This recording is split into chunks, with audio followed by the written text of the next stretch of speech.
Salam sejahtera dan bersama saya Rizal Zulkafli dan ini Niaga Awani. Pada minggu ini Niaga Awani ingin bincangkan berkenaan dengan pelaksanaan pakej dan juga pelan rangsangan yang telah diumumkan oleh kerajaan dan juga Bank Negara pada minggu lepas. Kita mulakan dengan perkembangan pertama sekali. Bank Negara Malaysia pada 25 Mac lepas umumkan langkah pengawalan dan juga penyeliaan untuk menyokong usaha institusi perbankan membantu individu, PKS dan juga syarikat korporat menangani kesan COVID-19. Dan pagi ini kita akan lihat kepada strategi Persatuan Institusi Kewangan Pembangunan Malaysia ADFIM kepada bagaimana ini akan dilaksanakan dengan baik dan pantas. ADFIM dianggotai oleh 5 institusi kewangan pembangunan seperti Bank Pembangunan Malaysia, Bank Rakyat, SME Bank serta 12 agensi pembangunan usahawan seperti MARA, MIDF dan sebagainya. Namun mari kita lihat kembali kepada pengumuman utama yang dibuat pada 25 Mac lepas oleh Bank Negara Malaysia.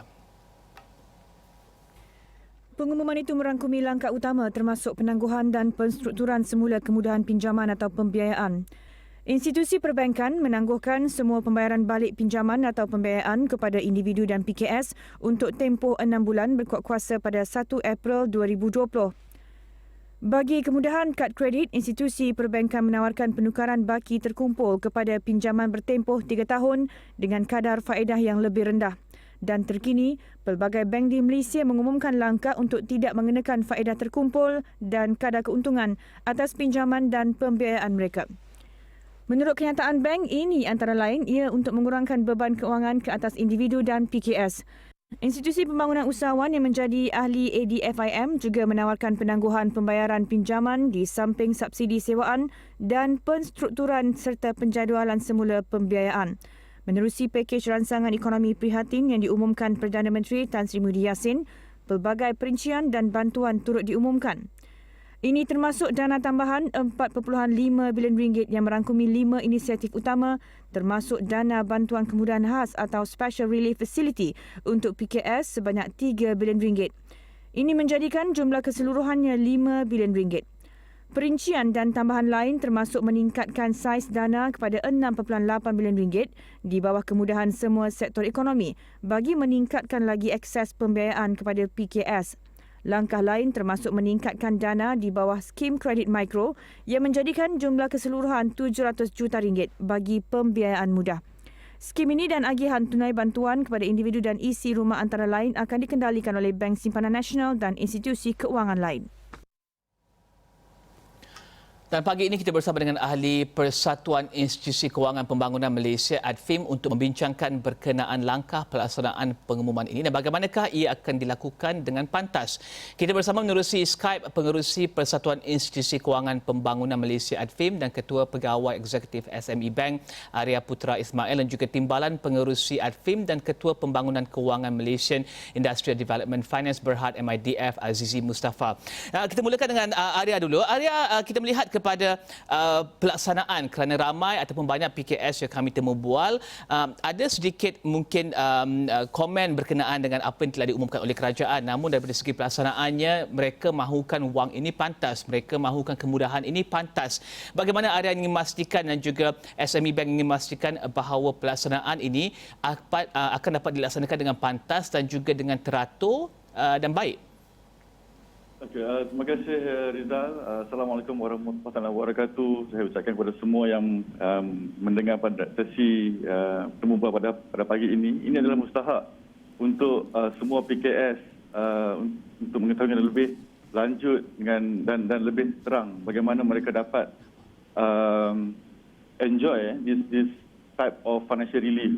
Bagi pihak SME Bank, malah ke semua pemain perbankan, kami telah menyediakan moratorium secara automatik seperti yang disarankan oleh kerajaan dan juga Bank Negara Malaysia.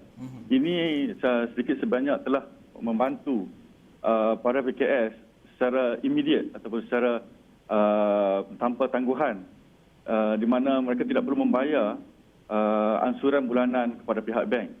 Sedikit sebanyak dengan penangguhan ini ia akan meringankan lagi aliran tunai untuk PKS. Dan selain daripada itu terdapat beberapa lagi inisiatif yang diambil oleh bank seperti contohnya di SME Bank kami juga telah menyediakan holiday of rental payment untuk semua EPC ataupun kilang-kilang yang akan kami sewakan kepada PKS. Saya percaya juga rakan-rakan di perbankan juga memberi pelbagai inisiatif dan juga financial assistance seperti di conventional bank tidak ada lagi dikenakan interest on interest. Untuk pengetahuan semua, bagi pemain perbankan Islam, benda ini dah lama. Kita tidak pernah mengenakan profit atas profit ataupun interest atas interest. Dan juga kelonggaran juga diberikan setengah bank untuk tidak mengenakan denda. Seperti di SME Bank itself, kita dah waive all late payment charges because this is to help entrepreneur dalam keadaan yang agak getir buat masa ini. Dan Cik Arya, mari kita lihat kepada bagaimana reaksi usahawan PKS pada ketika ini kepada situasi semasa. Saya tahu tentunya ada mereka yang menyatakan rasa dan juga bagaimana operasi mereka terkesan dengan keadaan semasa pada ketika ini. Adakah Encik Arya melihat respon PKS pada ketika ini baik dalam usaha untuk mengekalkan pekerja, mengekalkan operasi dan juga terus beroperasi jika keadaan semakin ataupun bertambah buruk? Sebenarnya sebelum saya menjawab persoalan itu, mungkin saya harus kongsikan yang di dalam keadaan sekarang ini pelbagai inisiatif atau pelbagai financial assistance telah diberikan secara langsung oleh bank dan juga Bank Negara Malaysia.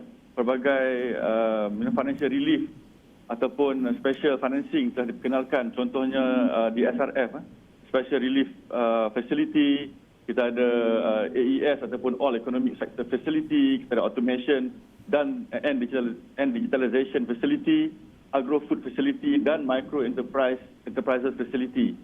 Ini adalah bantuan-bantuan kewangan yang disediakan untuk semua usahawan untuk menangani krisis yang kita hadapi pada masa ini. Untuk menjawab persoalan Saudara Rizal, memang para PKS rata-ratanya agak panik dan kami boleh empathize why PKS panik. Ini semua adalah terkesan daripada aliran tunai yang terjejas apabila bisnes mereka terjejas. Walau bagaimanapun, saranan saya agar semua PKS ini tidak terlalu panik, malah saya sarankan supaya mereka bekerja dengan lebih rapat dengan pihak bank kerana mereka harus mengetahui impak setelah COVID-19. Pihak bank akan sentiasa memberi khidmat nasihat supaya mereka ini tidak terlalu overborrow bagi melancarkan kelangsungan bisnes. Pihak bank juga menyediakan pelbagai inisiatif yang bukan hanya berbentuk pinjaman, iaitu seperti hand holding agar mereka lebih resilient setelah COVID-19 selesai ataupun tamat dalam beberapa bulan nanti. Dan Cik Arya, kita tahu bahawa PKS menyumbang kepada sejumlah besar, malah jika boleh diberikan fakta-fakta di sini, antaranya 62% daripada pekerja di Malaysia dan juga PKS adalah 98.5% daripada semua perniagaan dan juga perniagaan di Malaysia. Bagaimanakah kesannya kepada pekerja di PKS ini? Adakah dilaporkan berkenaan dengan pengurangan pekerja, pengurangan waktu bekerja dan juga pembayaran gaji? Bagaimanakah ini dipastikan tidak memberikan kesan kepada pekerja ketika tempoh ini? Sebelum pengumuman daripada kerajaan, memang terdapat PKS yang telah memberhentikan pekerja, malah ada yang memberi fleksibiliti kerja separuh masa berbanding dengan sebelum ini. Tetapi setelah pengumuman yang dibuat oleh kerajaan, saya percaya para PKS akan kembali beroperasi bukan secara normal tapi secara lebih optimum, tanpa memberi ataupun tanpa memberhentikan para pekerja dalam masa yang getir ini. Adakah ini syarat yang diberikan oleh SME Bank contohnya untuk memberikan pinjaman ataupun memastikan bahawa PKS ini mendapat bantuan daripada bantuan-bantuan kewangan selain daripada penangguhan pinjaman, pembayaran balik pinjaman tersebut? Adakah ini antara syarat yang diberikan SME Bank? Ia bukanlah merupakan salah satu syarat yang kami kenakan untuk para pelanggan kami untuk mendapatkan pinjaman ini, tetapi kami memberikan khidmat nasihat kerana pengurangan pekerja akan menyebabkan produktiviti akan terjejas. Kita ambil maklum bahawa dalam keadaan yang getir seperti ini, produktiviti memang sudah terjejas. Tetapi how to minimize the impact of productivity dan cuba untuk memberikan nafas baru kepada para usahawan untuk terus beroperasi. Cuma yang saya dapat sarankan kepada para PKS, this is the time that we have to assess our business model. COVID-19 has changed the business landscape. Kita tak boleh buat seperti apa yang kita buat selama ini. Kita harus melihat bisnes dari sudut yang berbeza. To be more creative, to be more resilient, tanpa mengorbankan, try to sacrifice other resources ataupun peluang-peluang yang sedia ada. Okey, Encik Arya, kita akan kembali bersama dengan Arya sebentar saja lagi. Kita ingin terus bersama dengan Azizi Mustafa, Ketua Pembangunan Kewangan Malaysia Industrial Development Finance Berhad MIDF, dan kita tahu bahawa MIDF membantu membangunkan PKS yang terlibat dalam sektor pembuatan. Dan Azizi, mungkin Azizi boleh jelaskan kepada kami bagaimanakah mereka terkesan pada ketika ini, kerana kita tahu permintaan untuk pembuatan domestik dan juga beberapa negara di serata dunia pun terkesan ketika ini. Tapi daripada segi supply side, daripada segi pembuatan tersebut, adakah mereka mengurangkan operasi dan juga mereka mungkin mengurangkan pekerja? Selamat pagi. Sebagaimana yang kita sedia maklum, sektor pembuatan ini merangkumi banyak bidang. Daripada segi automobil, daripada segi barang-barang pengguna dan sebagainya. Memang tidak dinafikan buat masa ini banyak sektor PKS di sektor pembuatan yang terpaksa memberhentikan operasi mereka kerana demand produk mereka agak berkurang buat masa ini. Tapi ada juga setengah-setengah PKS yang demandnya meningkat, seperti yang mereka terlibat dalam sektor perubatan misalnya, demand untuk PPE sekarang ni amat meningkat, untuk face mask dan sebagainya. Jadi mereka ini sekarang ni tengah meningkatkan lagi ramp up dia punya production. Jadi ada orang kata balance and strike and balance lah between setengah-setengah pengusaha PKS di sektor pembuatan. Walau bagaimanapun secara keseluruhannya memang terkesan wabak COVID-19 ini kepada sektor pembuatan. Dan kami di MIDF sentiasa berharap akan sentiasa memberikan bantuan kepada sektor-sektor pembuatan PKS agar mereka dapat berterus operasi. Dan kalau kita tengok setakat ini pun terlalu banyak permohonan-permohonan yang telah dihantar kepada MITI untuk memohon kebenaran untuk beroperasi di waktu MCO ini. Dan pihak MITI sedang cuba daya upaya untuk proses semua permohonan ini. Apa permohonan tu, Encik Azizi? Bagaimana yang kita tahu melalui daripada pengumuman MCO, cuma ada setengah-setengah perkhidmatan yang kita anggap sebagai essential services yang dibenarkan untuk beroperasi di waktu MCO ini. Jadi pihak MITI sekarang ini menerima banyak sekali permohonan untuk meminta kebenaran permission untuk mereka ni terus beroperasi di waktu MCO ini. Ini termasuklah daripada pengusaha-pengusaha makanan dan ada juga pengusaha-pengusaha yang ataupun manufacturer ada produk tapi dia cuba mengambil kesempatan untuk membantu kerajaan buat masa ini dengan membuat benda-benda ataupun produk-produk yang berkaitan yang on high demand sekarang ni. Ada pengusaha tisu misalnya sekarang ni dia tengah berusaha untuk buat face mask untuk memenuhi permintaan negara misalnya. Jadi mereka ini terpaksa memohon kelulusan daripada pihak MITI untuk beroperasi di waktu MCO ini. Jadi ada dua spektrum di situ. Satu spektrum mereka yang sangat terkesan dengan MCO atau PKP ini. Yang kedua adalah mereka yang berusaha untuk mengembangkan operasi mereka dan juga mengambil peluang kepada permintaan pelbagai produk yang ditawarkan sewaktu PKP ini. Bagaimanakah MIDF melihat kepada mengimbangi, memastikan pelaksanaan untuk kedua-dua spektrum yang berbeza ini dapat dilaksanakan dengan baik? Adakah penambahan modal untuk mereka dan juga bagi mereka yang terkesan, bantuan tersebut tentunya harus dicepatkan. Bagaimana ini dilaksanakan? Betul. Di pihak MIDF, kami cuba sedaya upaya kami untuk membantu terutamanya kepada PKS yang masih beroperasi di waktu MCA ini. Dan selalunya daripada segi modal kerja, salah satu produk yang kita tawarkan kepada PKS adalah modal kerja. Jadi di waktu ini mereka memerlukan banyak modal kerja. Ya. Salah satu cabaran, dan ini juga mungkin satu yang boleh dipertimbangkan oleh pihak kerajaan, ya, yang kita dengar daripada ini apa orang kata rumusan daripada pihak PKS berkenaan modal kerja adalah bahan mentah. Semasa China menghadapi lockdown, kebanyakan daripada perusahaan-perusahaan PKS ini menghadapi kekangan untuk mendapat bahan mentah daripada luar negara, terutamanya daripada China.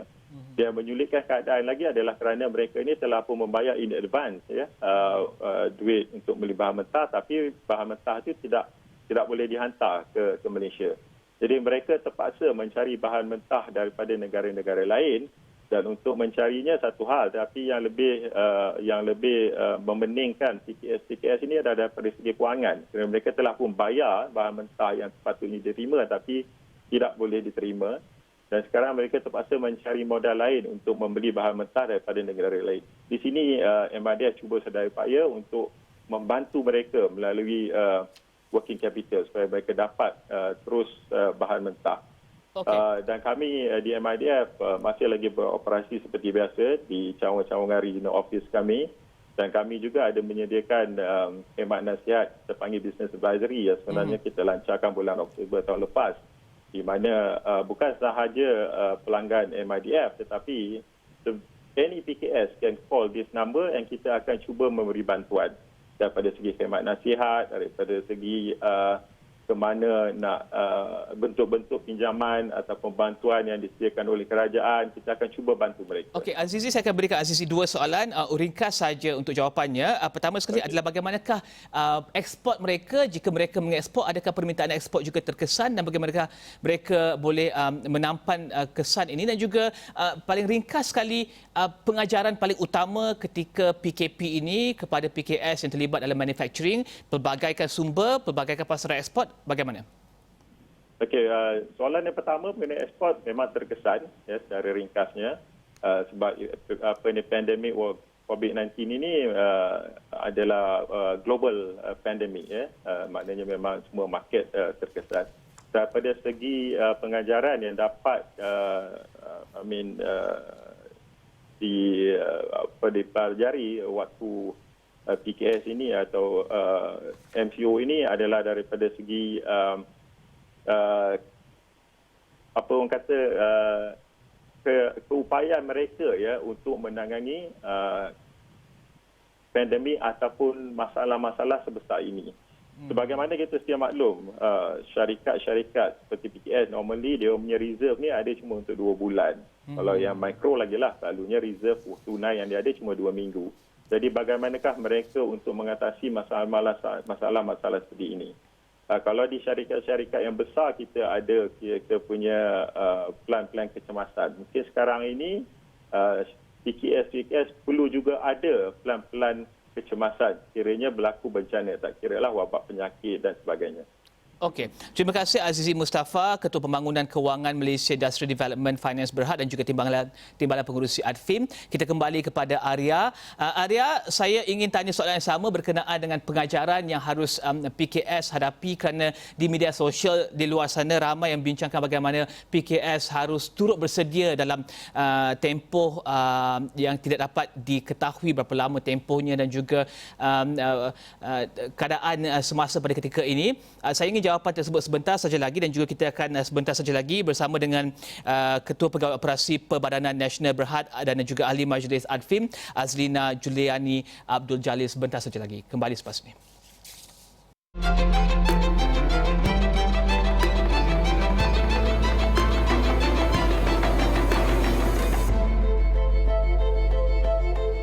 Dan terus bersama dengan Arya Putra Ismail, Ketua Pegawai Eksekutif SME Bank. Arya, tentunya pengajaran paling penting untuk PKS pada ketika ini apa? Adakah cash flow? Adakah untuk memastikan bahawa simpanan reserve tersebut mencukupi untuk tempoh yang panjang? Apa yang Arya nasihatkan kepada PKS daripada SME Bank?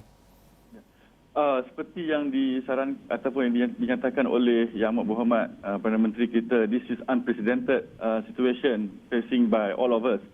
So it takes unprecedented way of doing things. Seperti kita sedia maklum, PKS pada masa ini ataupun sebelum ini terlalu bergantung kepada supply of raw material from overseas. So we have to review this. We have to memperkasakan lagi sumber supply of raw material from our local PKS. This is how we have to build the resilience. Do the unprecedented way of doing business. Untuk cabaran di SME Bank, we also need to accelerate the unprecedented way of doing business as well to deliver the best services to our customer. Meaning, we try to expedite all of the application to make sure para PKS kita mendapat bantuan financing ni atau mendapat bantuan pinjaman ini tepat pada masanya dengan jumlah yang bersesuaian. Jadi itu adalah saranan saya kepada semua PKS dan juga para ahli-ahli perbankan.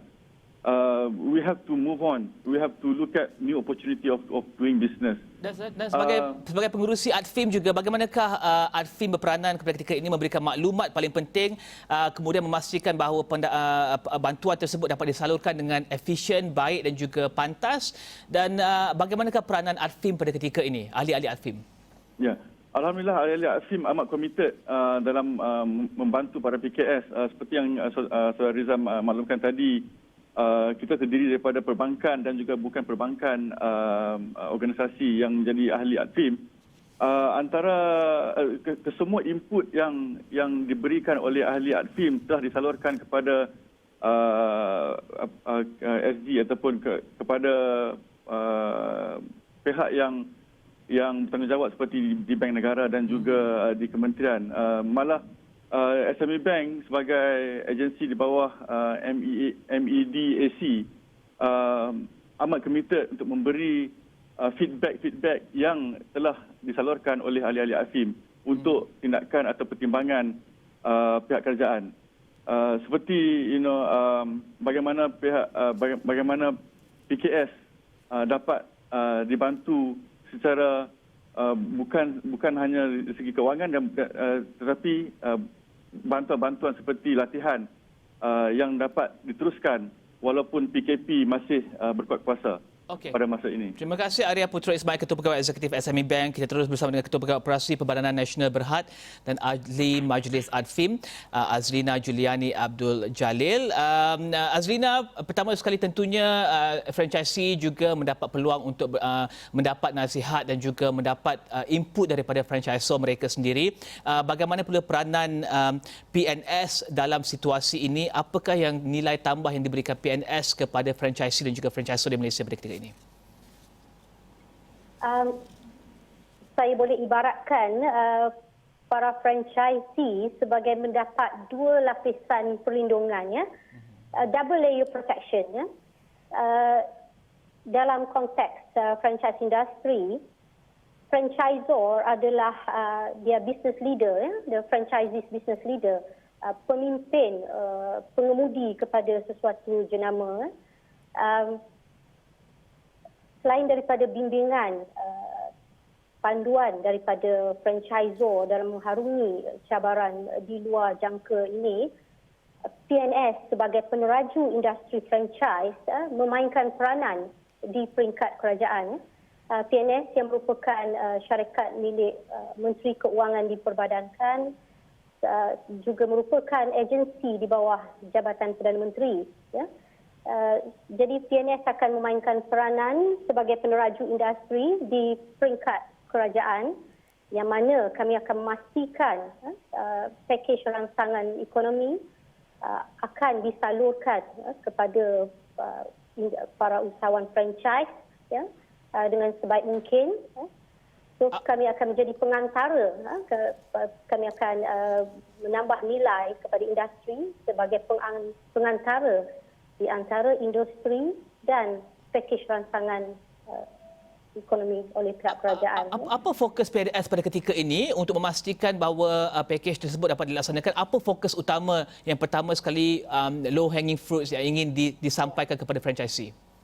Okey, selain daripada penangguhan pembayaran pembiayaan, PNS juga mengadakan komunikasi secara berterusan bagi mengenal pasti isu-isu permasalahan yang dihadapi oleh usahawan-usahawan franchise ya. Sebagai salah satu cabang komunikasi strategik, kami telah mengadakan kaji selidik ke atas isu-isu perniagaan masing-masing dan keperluan masing-masing supaya kami dapat memberi solusi yang tepat dan cepat. Ya. Seperti mana yang kami bincangkan di peringkat PNS. Ya. Now is a matter of survival of the fittest and fastest. Jadi kami amat prihatin dan kami menyedari ya, keperluan solusi yang tepat dan cepat ya, serta tindak balas yang pantas kepada perubahan langkah perniagaan dalam menghadapi cabaran COVID-19 ini ya. Beyond dollars and cents ya, Azlina, mungkin Azlina boleh juga jelaskan apakah saranan tersebut? Adakah untuk berinovasi, adakah untuk memastikan respon yang pantas, produk baru yang pantas kepada pengguna di luar sana? Semestinya kami sentiasa melihat daripada sudut keperluan pengguna, kepuasan pengguna ya. Dan kami sentiasa memastikan agar industri franchise memenuhi keperluan pengguna, melangkaui kehendak pengguna. Sedemikian kami telah menyediakan platform sama ada menerusi bekalan, rantaian bekalan, supply chain. Ya. Kami ada supply chain management in place. Ya. Kami juga ada menyediakan e-marketplace ya, bagi memastikan usahawan kami dapat memperluaskan pasaran menerusi e-marketplace yang kami bentuk daripada tahun lepas yang dikenali sebagai Pibli ya. Masih baru di pasaran dan kami sangat mengharapkan ya, para usahawan franchise khususnya dapat beradaptasi secepat mungkin kepada perubahan landscape perniagaan pada hari ini dengan mengadopt ya, dengan mekanisme online ya, secara atas talian ya, serta cashless tanpa tunai. Transaksi perniagaan pada hari ini menuntut transaksi di atas talian serta tanpa tunai. So kami menyeru kepada seluruh industri franchise agar menurut peralihan ya, mengikut peralihan dan memastikan tidak ada kepincangan daripada segi maklum balas, daripada segi kepantasan dalam mengadaptasi kepada landscape perniagaan yang diperlukan. Azlina, terima kasih. Azlina, maaf kami harus memotong Azlina di situ. Maaf Azlina ya. Itu saja masa yang kita cukup pada pagi ini. Terima kasih Azlina Juliani Abdul Jalil, Ketua Pegawai Operasi Perbadanan Nasional Berhad dan juga Ahli Majlis ADFIM membincangkan berkenaan dengan bagaimanakah franchisee dan juga franchisor dapat mendapat manfaat daripada Perbadanan Nasional Berhad ketika tempoh krisis COVID ini. Teruskan bersama kami di Astro Awani ketika kami membincangkan berkenaan dengan pelaksanaan pakej rancangan yang diumumkan kerajaan. Saya Rizal Zulkifli, salam hormat.